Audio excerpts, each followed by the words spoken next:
ఉన్న బంగారాన్ని విడిపించి ఆ రోజు ఆన్లైన్ రేటుకే మేము కొంటాం. Sharma gold company. మన కృష్ణా జిల్లాకి సంబంధించి తాడేపల్లిలో వైసీపీ కార్యాలయం దగ్గర ప్రస్తుత పరిస్థితి మనం చూసుకుంటే ఉదయం నుంచి ఇప్పటి వరకు చాలా అంచనాలు అయితే తారుమారైపోయాయి.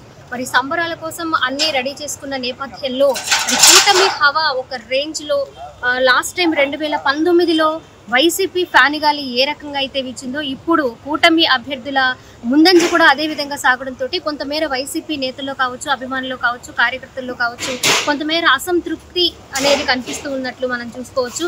పొద్దున్న నుంచి ఒక్కొక్కరిగా పార్టీ కార్యాలయానికి చేరుకున్నప్పటికీ ఇప్పుడు అందరూ 4 రౌండ్లు మొత్తంగా పూర్తయింది ఇప్పటి వరకు కౌంటింగ్. ఈ నేపథ్యంలో ప్రతి జిల్లాలోనూ ప్రతి నియోజకవర్గంలోనూ కూటమి అభ్యర్థులు ముందంజలో ఉండడంతో పాటు వాళ్ళ హవా కూడా కొనసాగుతుండడంతో కొంచెం నీరసం అయితే కనిపిస్తూ ఉంది వైసీపీ కార్యకర్తల్లో, అభిమానుల్లో కావచ్చు. మొత్తంగా పార్టీ ఆఫీస్ విషయానికి వస్తే కొద్దిగా వెలవెలబోతుందనే చెప్పాలి. మొత్తంగా మనం ఇప్పటి వరకు చూసుకుంటే ఇటు పవన్ కళ్యాణ్ విషయంలో కానివ్వండి, బీజేపీ అభ్యర్థులు కానివ్వండి, అలాగే టీడీపీ అభ్యర్థులకు కానివ్వండి, మొత్తం అన్ని చోట్ల కూడా అన్ని నియోజకవర్గాల్లో కూడా ఇప్పటి వరకు 105 నియోజకవర్గాల్లో 105 స్థానాల్లో కూటమి అభ్యర్థులు ముందంజలో ఉండడం నిజంగా ఒక రకంగా వైసీపీ అభ్యర్థుల్ని నిరాశకు గురి చేస్తున్న సందర్భాన్ని మనం చూసుకోవచ్చు.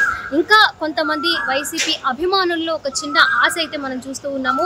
మధ్యాహ్నానికి ఏమైనా అటు ఇటుగా ఏమైనా మారే అవకాశాలు ఉన్నాయని వాళ్ళల్లో ఆశలు అయితే ఇంకా చిగురించే ఉన్నాయి. మరి చూడాలి 12 తర్వాత ఎలా ఉంటాయి ఫలితాలు, ఏమైనా నిజంగానే తారుమారు అవుతాయా, రెండవసారి జగన్ ముఖ్యమంత్రిగా ప్రమాణ స్వీకారం చేస్తారా, అవకాశం ప్రజలు కల్పిస్తారా అనేది మనం చూసుకోవాలి. కూటమి విషయానికి వస్తే అభివృద్ధి లేదు, కేవలం సంక్షేమం మీదే జగన్ పథకాలు ఇచ్చి అందరినీ సోమర్లు చేస్తున్నాడనే మాట మీద అదే జనాలు తీసుకొని మాకు అలా అవసరం లేదు అనుకుని అభివృద్ధి పట్టం కడుతున్నారు అనుకోవాలనేది మరి కాసేపట్లో వేచి చూడాల్సిన పరిస్థితి అయితే ప్రస్తుతం కనిపిస్తుంది. ఇక ఓవరాల్గా చూసుకుంటే టీడీపీ హవా అయితే ఓ రేంజ్లో వెళ్ళిపోతుంది. మొత్తంగా 130 వరకు ఆధిక్యంలో ఉన్నట్టుగా కూటమి అభ్యర్థుల హవా ప్రస్తుతం మనకు కనిపిస్తుంది. వైసీపీ చాలా అతి తక్కువగా 15 నుంచి 20 మధ్యలోనే కొనసాగుతున్న సందర్భాన్ని మనం ప్రస్తుతం చూసుకోవచ్చు. కెమెరా పర్సన్ కృష్ణతో స్వాతి, సుమన్ టీవీ, విజయవాడ.